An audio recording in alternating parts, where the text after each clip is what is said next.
今日同大家分享一件和田紙料大嘅手把件，呢件皮色又係好靚，係啊，呢度你睇下呢啲皮色幾靚，天然嘅皮色有咁靚唔容易喎。呢件個主體係挑一個嘲風，係龍生九子其中一隻，好似係大仔啩，是但啦。咁佢呢個動物呢，就係類似鳥類嘅，所以有對翼，有個爪，呢個係個頭，係佢個頭。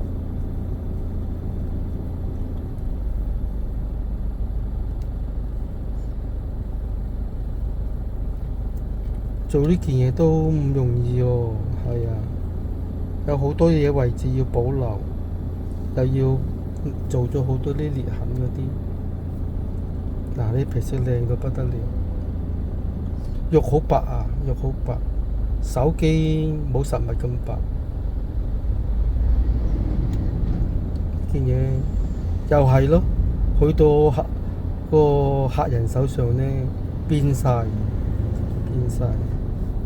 係啊，佢玩玉器、玩資料呢，唔係一般人搞掂。係啊，冇人能及啊！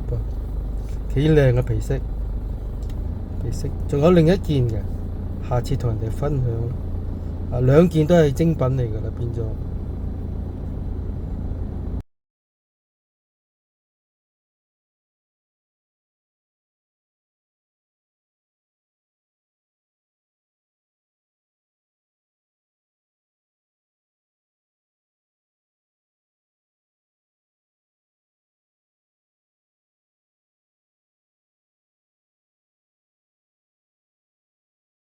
點會冇難題啊？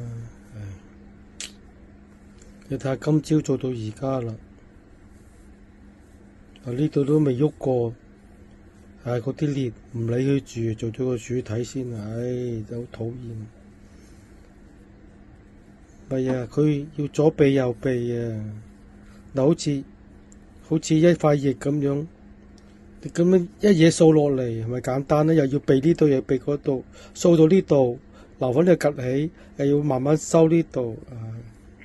呢度又係，我變得超級無敵慢咯。個頭未喐啊，個頭未喐。係啊，個頭都未喐，淨係喐啲毛，喐咗成朝啦。咁啊大件事啦，唔知做到何年何月，真係唔知做到何年何月啦，頭痕啊！